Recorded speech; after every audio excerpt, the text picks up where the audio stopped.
उन्होंने आपको कहा कि आप शेर की संतानें हो, आप शेर हो।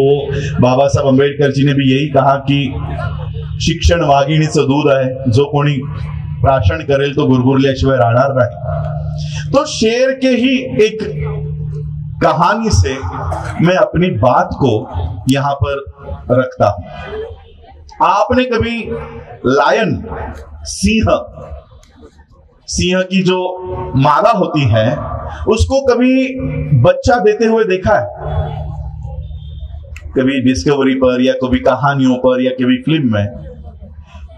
ये जब बच्चे देती है, शेरनी जब बच्चे देती है, बच्चे देने के बाद वो थोड़ी दूर आकर बैठ जाती है।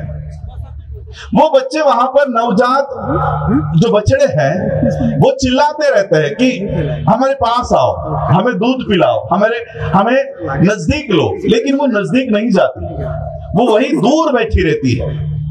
और फिर वो बच्चे कोशिश करके अपने पैरों पे खड़े होते हैं और वो अपनी माँ की तरफ जाते हैं, वो अपनी माँ की तरफ जाते हैं और फिर वो वहां पर उसके साथ चाहे वो दूध पीते हो या गले लगते हो।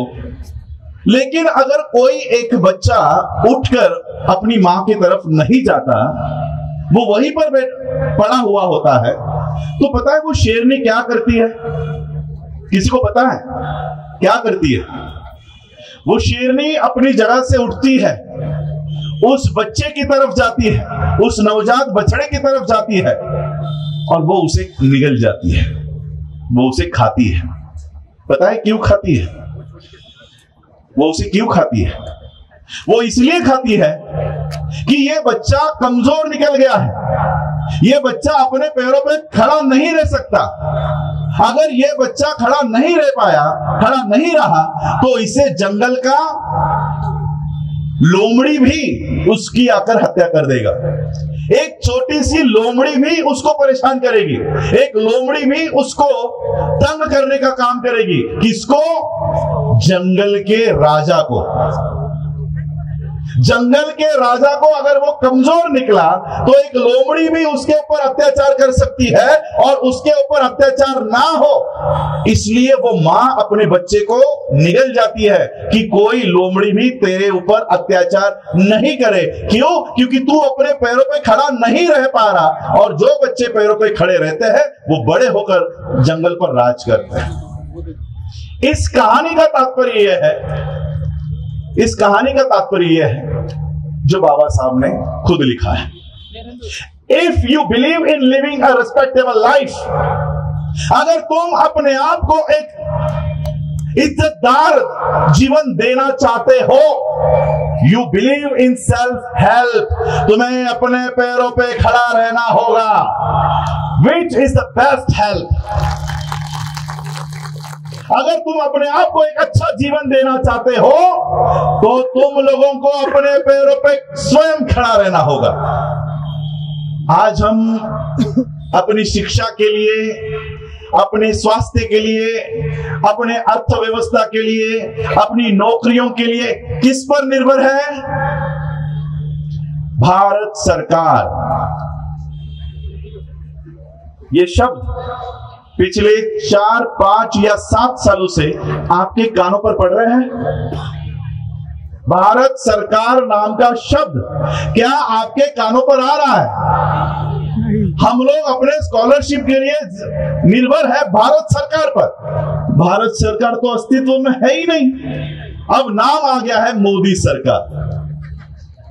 भारत सरकार चला गया। मैं कभी कभी सवाल करता हूं अपने आप से, लोगों से, क्या इससे पहले सरकार नहीं बनी?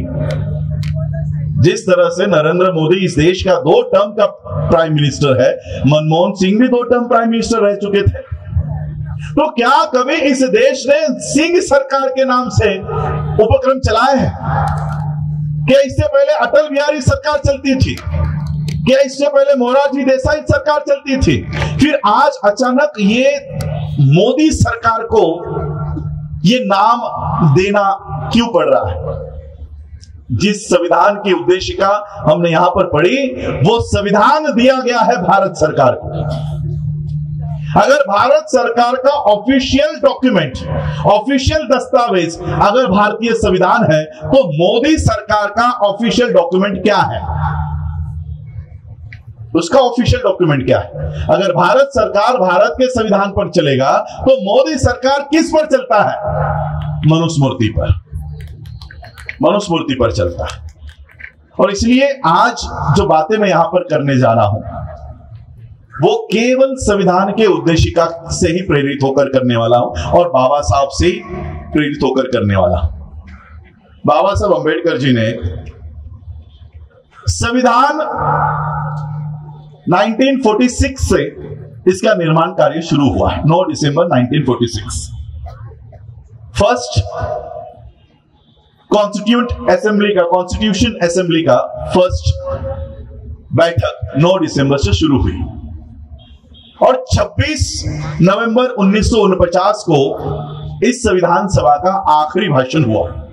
2 साल 11 महीने 18 दिन तक लगातार इस संविधान का निर्माण कार्य चला, जिसका 1/4 हिस्सा 25% ऑफ टाइम ये केवल भारत के संविधान के उद्देशिका तय करने में लगा है कि हमारा उद्देश्य क्या होगा, भारत के संविधान का उद्देश्य क्या होगा। ये 1/3 टाइम, 1/4 भी नहीं, 1/3 टाइम केवल उद्देशिका को डिजाइन करने के लिए, सोचने के लिए गया।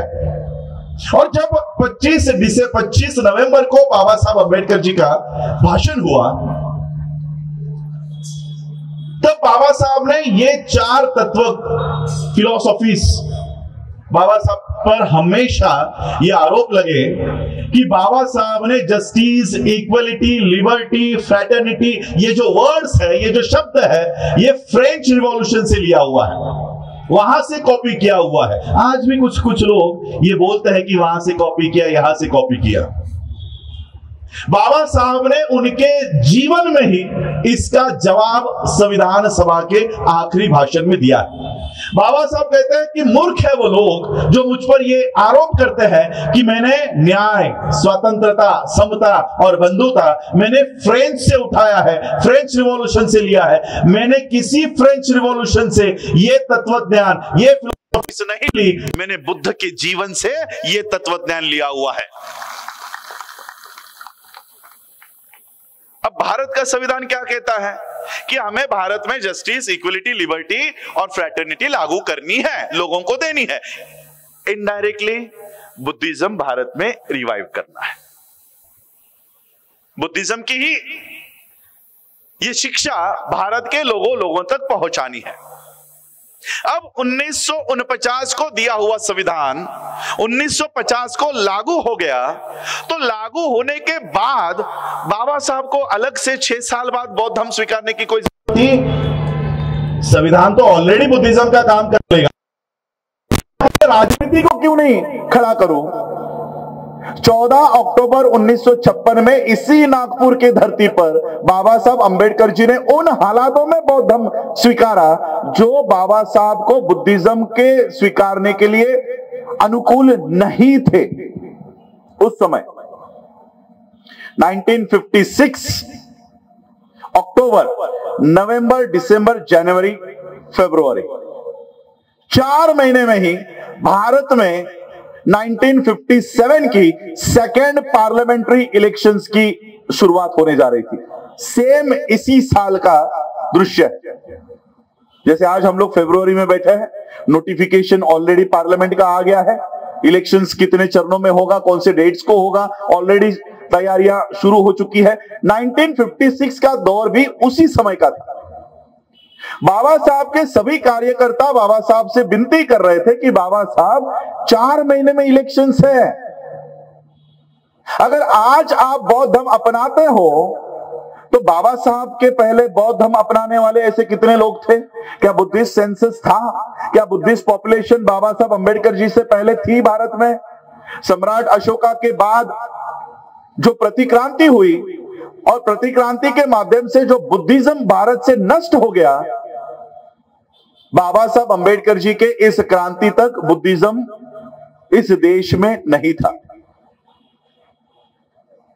बाबा साहब अंबेडकर जी को इसी नागपुर में बौद्ध धर्म की दीक्षा देने के लिए भी भदंत महास्तवीर चंद्रमणि इनको बर्मा से आना पड़ा। बर्मा से आना पड़ा। बाबा साहब के सभी कार्यकर्ता बाबा साहब से विनती कर रहे थे कि बाबा साहब 4 महीने में इलेक्शंस है, अगर आज आप हिंदू धर्म का त्याग करते हो तो आने वाले इलेक्शंस में हिंदुओं के वोट्स हमें नहीं मिलेंगे। बुद्धिस्ट लोग ही नहीं है तो ना हिंदुओं के वोट्स मिलेंगे ना बौद्धों के वोट्स मिलेंगे। शेड्यूल कास्ट फेडरेशन को सितंबर में बाबा साहब अंबेडकर जी ने बर्खास्त किया और रिपब्लिकन पार्टी ऑफ इंडिया का अनाउंसमेंट कर दिया था 30 सितंबर 1956 को। उसके बाद भी बाबा साहब अंबेडकर जी ने बौद्ध धर्म को अपनाया।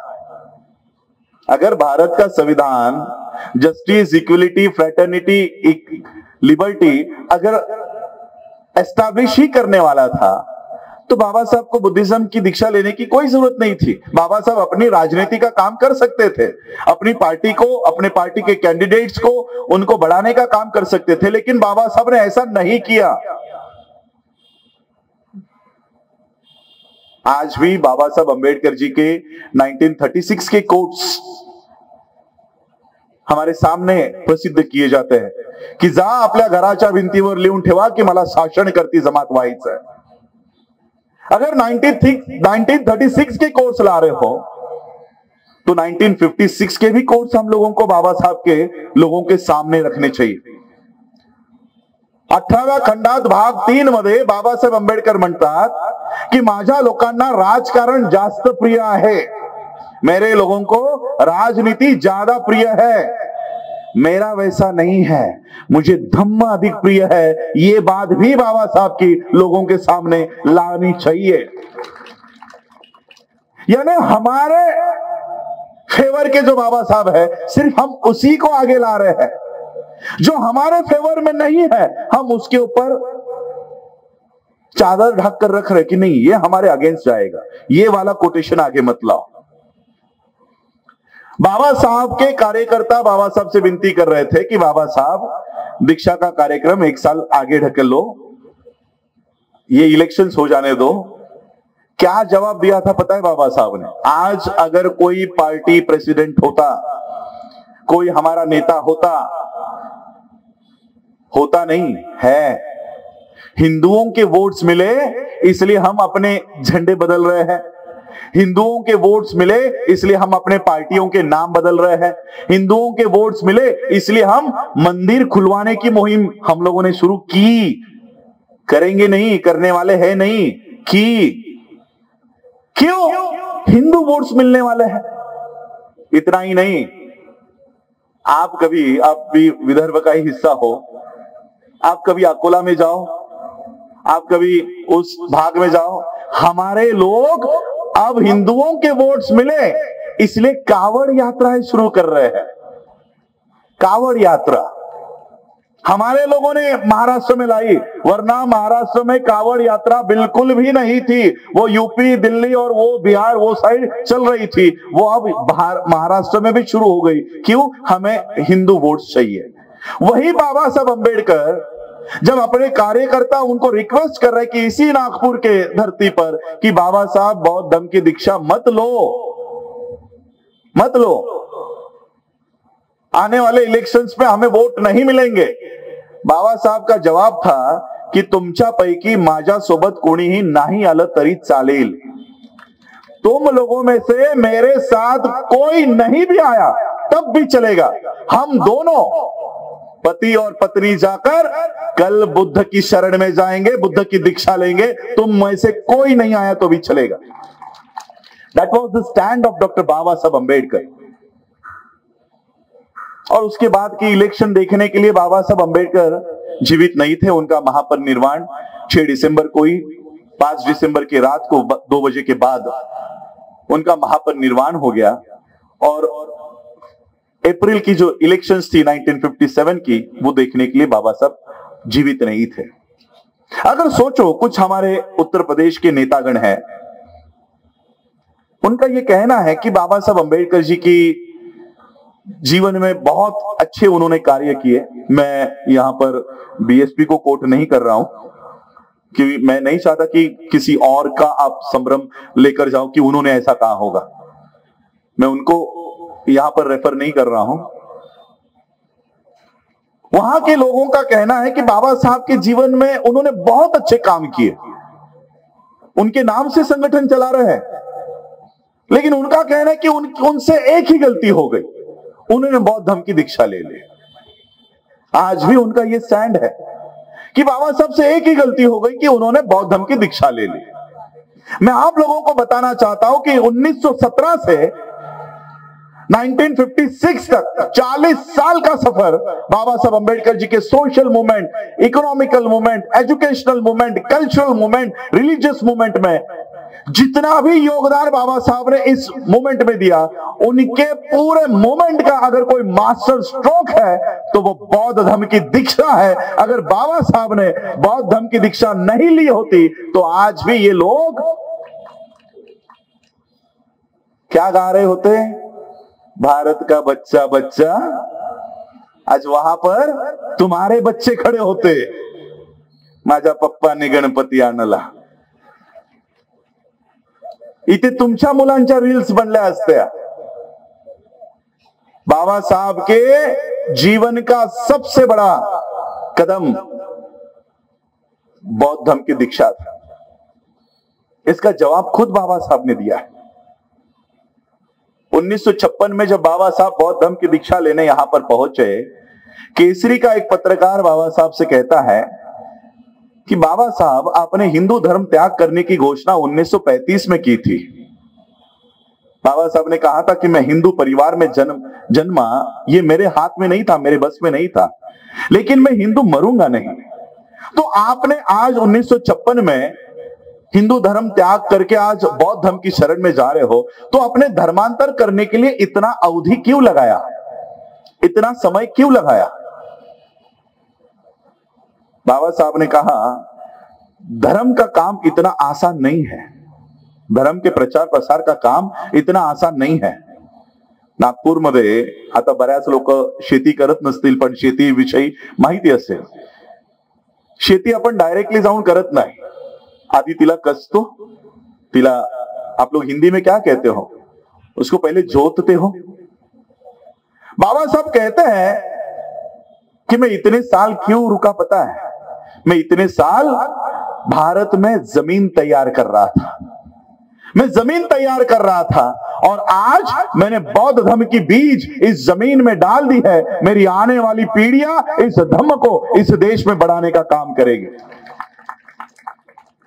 बाबा साहब ने स्टेप बाय स्टेप हम लोगों को बुद्ध की दिशा में, बुद्ध के मार्ग पर लेकर आए। मैं ये इसलिए आप लोगों को बता रहा हूं कि जो संविधान बाबा साहब अंबेडकर जी ने बुद्ध की फिलॉसफी को फैलाने के लिए भारत में तैयार किया था, बाबा साहब को यह पता चल चुका था कि यह संविधान भारत में ज्यादा देर तक नहीं चलेगा। रेफरेंस बाबा साहब अंबेडकर जी का 1954 में पुणे के लॉयर्स एसोसिएशन को दिया गया स्पीच। उसके बाद 1954 को बीबीसी को दिया गया स्पीच। ये बाबा साहब अंबेडकर जी का रेफरेंस स्पीच पढ़ लेना, यूट्यूब पे देख लेना। बाबा साहब स्वयं कहते हैं कि भारत में लोकतंत्र ज्यादा देर तक नहीं टिकेगा, नहीं चलेगा। बाबा साहब को यह अंदेशा हो चुका था और इसलिए शायद बाबा साहब ने संविधान देते समय यह बात कही कि संविधान कितना ही बढ़िया क्यों ना हो, उसको लागू करने वाले लोग अगर गलत है, लायक नहीं है, तो संविधान किसी भी काम का नहीं होगा। बाबा साहब को यह पता था कि आने वाले समय में भारत का संविधान किन लोगों के हाथों में जाएगा। और आज मैं आपको पूछता हूं, भारत का संविधान आज किन के हाथों में है? क्या वो संविधान के प्रेमी है या संविधान के द्वेषी है? प्यार कर रहे हैं संविधान से या नफरत कर रहे हैं संविधान से? और मैं आपको इनका चरित्र, बैकग्राउंड आप लोगों को बताना चाहता हूं कि इनका चरित्र क्या है जिनके हाथ में आज भारत का संविधान है। जब भारत के संविधान सभा का कामकाज शुरू हुआ, इस देश को लोकतंत्रात्मक गणराज्य देने का काम शुरू हुआ, तब इस देश की एक संगठना थी जिसका यह कहना था कि भारत को लोकतंत्र की कोई जरूरत नहीं है, भारत में नया संविधान तैयार करने की कोई आवश्यकता नहीं है। भारत आजाद होने से पहले, भारत को संविधान मिलने से भी पहले इस देश का अपना खुद का एक संविधान है और इसलिए नए संविधान की कोई आवश्यकता नहीं है। और इसलिए इस संगठन के पदाधिकारी, इस संगठन के लोग संविधान सभा के कामकाज करने नहीं दे रहे थे। उनकी सभाएं, उनकी मीटिंग्स, उनकी कैबिनेट मीटिंग्स ये तहस महस कर रहे थे। इसलिए ऑफिशियली कानूनी तौर पर उस संगठना पर, उस संगठना के पदाधिकारियों पर ऑफिशियली बैन इस देश में लाया गया। उस संगठना का नाम है राष्ट्रीय स्वयंसेवक संघ, आरएसएस। और इसी आरएसएस की ऑफिशियल पॉलिटिकल पार्टी का नाम है भारतीय जनता पार्टी, जिसका प्रधानमंत्री आज इस देश में संविधान को हाथ में लेकर उसको नतमस्तक करके संविधान को खत्म करने का काम कर रहा है। अब मुझे बताओ, जिस संगठन का यह दावा था कि भारत का संविधान बनना ही नहीं चाहिए, अब उनके हाथ में अगर ये संविधान आ जाए तो क्या वो भारत के संविधान को रखेंगे या खत्म करेंगे? खत्म करेंगे। वो अपने खुद के संविधान पर चलते हैं। उनका खुद का संविधान है मनुस्मृति। वो मनु के कानून को मानते हैं और इसलिए वो भारत के संविधान को इस देश से, हमारा देश का प्रधानमंत्री कह रहा है ना, हम 18 घंटे काम कर रहे हैं। 18 घंटे काम करने का नतीजा क्या है? एयर इंडिया बेच दी, LIC का डिसइन्वेस्टमेंट हो गया, NHAI बेच दी, AAAI यानी एयरपोर्ट अथॉरिटी ऑफ इंडिया उसको बेच दिया, इंडियन रेलवेज को बेच दिया। 18 घंटे काम करने का नतीजा है कि भारत का संविधान पूरी तरह से इन्होंने खत्म कर दिया है। संविधान क्या देने की बात कर रहा है? जस्टिस पहले क्रमांक पर बाबा साहब ने रखा। बाबा साहब अंबेडकर जी ने पूरे वर्ल्ड के, पूरे दुनिया के संविधान का अभ्यास करके भारत को सर्वोत्कृष्ट संविधान बाबा साहब ने दिया है। और ये मैं नहीं कह रहा हूं, आप लोगों को लगेगा या बाहर के लोगों को लगेगा ये तो बाबा साहब के परिवार का है, ये तो बाबा साहब का वंशज है, इसलिए बाबा साहब की तारीफें कर रहा है। मैं नहीं कह रहा हूं। यूनाइटेड नेशंस के president, US president, ex president Barack Obama ये खुद कबूल करता है कि बाबा साहब अंबेडकर जी जैसे महामानव अगर हमारे देश में पैदा हुए होते तो हम सूरज का नाम बदलकर उसको अंबेडकर कर देते। आपकी कल्पना, क्या नाम है उनका, अभी सेकेंड नेम में भूल गया, आज की US एक्स वाइस प्रेसिडेंट, उन्होंने कबूल किया कि भारत का संविधान आज सर्वोत्कृष्ट संविधान है और मोदी के सामने वो कह रही है कि आपको भारत का संविधान बचाना चाहिए। आपके देश में संविधान को नष्ट किया जा रहा है और आपको आपके देश के संविधान पर गौर करने की जरूरत है। कमला हैरिस,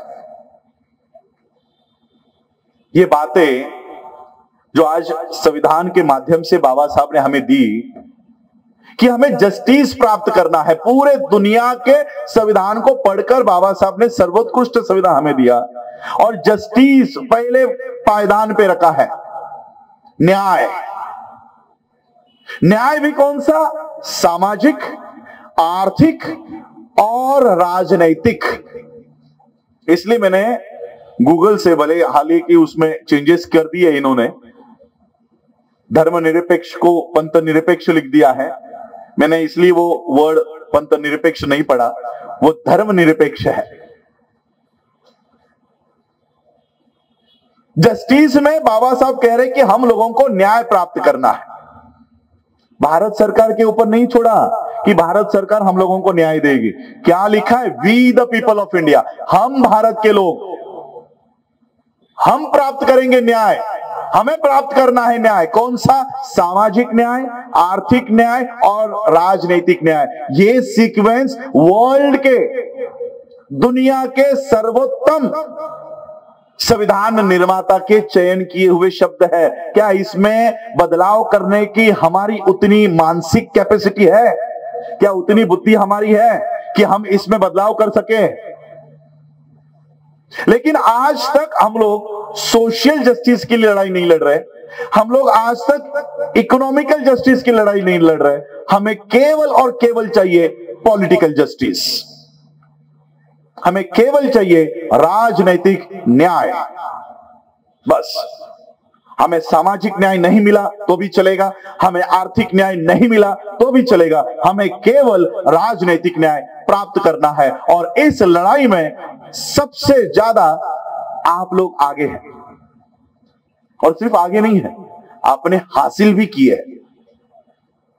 राजनीतिक न्याय की लड़ाई में सबसे ज्यादा बड़े बेनिफिशियरी हम हैं। आज हमारे पास जो क्रिश्चियनों के पास नहीं, मुसलमानों के पास नहीं, सिखों के पास नहीं, जैनों के पास नहीं, वो राजनीतिक न्याय आज हमारे हाथ में है। 132 member of parliaments, reserve seat पर चुनकर गए हुए 132, ज्यांना मराठीत तुम्ही खासदार म्हणता, किती आहेत? 132 खासदार। महाराष्ट्राचं सरकार पाडायला किती आमदार फक्त हवे होते? किती पडाले होते? 40। महाराष्ट्राचं सरकार पाडायला फक्त 40 आमदारांनी महाराष्ट्राचं सरकार पाडलं, उद्धव ठाकरेला मुख्यमंत्र्यावरनं हाताडलं आणि कोण तो आता नवीन शिंदे आलाय त्याला मुख्यमंत्री बनवलं। किती लोकांनी? 40 आमदारांनी। आमच्याकडे किती खासदार आहेत? 132। मी खरंच, तुम्ही त्यांना काही नावं दिली होती ना, पेटी खोका काय काय चिडवत होतात, पेटी खोका आणि काय काय काय काय गद्दार वगैरे। खरं त्यांच्यामध्ये ही जी रीड की हड्डी म्हणते ना, खरं त्यांच्यामध्ये तरी ती रीड की हड्डी आहे, आमच्या 132 खासदारांमध्ये ती देखील नाही। संविधान जाळलं जातं, संविधान को जलाया जाता है, एट्रोसिटी एक्ट में बदलाव किया जाता है, प्राइवेटाइजेशन का बिल लाया जाता है। 132 खासदारांपैकी तोंडही उघडत नाही। चला 132 खासदार, त्यानंतर आमदार किती आहेत माहित आहे? महाराष्ट्र, कर्नाटक, पंजाब, हरियाणा, उत्तर प्रदेश, मध्य प्रदेश, बिहार, तेलंगाना, असे सगळे राज्य एकत्रित केले। सभी राज्यों को अगर इकट्ठा किया जाए तो रिजर्व सीट से, सिर्फ रिजर्व सीट से चुनकर गए हुए 1500 member of legislative assembly only reserve for schedule caste. इतनी बड़ी ताकत जैनों के पास है, मुसलमानों के पास है, क्रिश्चियनों के पास है, सिखों के पास है, किसी के पास नहीं, हमारे पास है। और इससे भी बड़ी एक एक्स प्रेसिडेंट हमारा था, रामानंद कोविंद। इतनी बड़ी राजनीतिक ताकत हमारे हाथ में है, हमारे किसी काम की है? किसी काम की है? क्यों काम की नहीं है? क्योंकि हमने बाबा साहब की दी हुई सीक्वेंस को तोड़ दिया। बाबा साहब क्या कह रहे हैं? पहले सामाजिक न्याय प्राप्त करो, फिर आर्थिक न्याय प्राप्त करो, उसके बाद जो मिलेगा वो तुम्हारी सच्ची राजनीतिक न्याय आपको मिलेगा। हमने सामाजिक आर्थिक न्याय पर कोई भी कार्यक्रम इस देश में नहीं चलाया, हमने सिर्फ राजनीतिक न्याय के लिए प्रयत्न किया, कोशिशें की, और आज वो हमको मिल गया, लेकिन वो हमारे किसी भी काम का नहीं रहा। इसलिए हमें उस सीक्वेंस पर लौटना होगा जो सीक्वेंस बाबा साहब देकर गए हैं। सामाजिक न्याय, सामाजिक न्याय कैसे प्राप्त करोगे? Social justice. आज हम इस देश के आजादी का अमृत महोत्सव मना रहे थे, और जब यह अमृत महोत्सव हम सेलिब्रेट कर रहे थे, उसी सुबह को हमारा मेघवाल नाम का बच्चा, जो राजस्थान के 7वीं कक्षा में पढ़ रहा था, गलती से अपर कास्ट टीचर के पानी के घड़े को हाथ लगाने पर उसको इतना बेरहमी से पीटा, उसको इतना बेरहमी से मारा कि उसकी उसी दिन 15 अगस्त को मृत्यु हो गई। वो पिछले हफ्ते भर से अस्पताल में मौत से लड़ रहा था, लेकिन उसकी मृत्यु अमृत महोत्सव के दिन हुई। सक्षम भारत टीव्हीचे प्रत्येक व्हिडिओ नियमित पाहण्याकरता आजच सबस्क्राईब करा, लाईक करा, शेअर सुद्धा करा। आपले व्हिडिओ जर दाखवायचे असतील या मग तुमच्या परिसरामध्ये तुमच्यावर काही अन्याय अत्याचार होत असेल तर आम्हाला संपर्क करा। आम्ही बातमी दाखवू, top to bottom, start to end. धन्यवाद।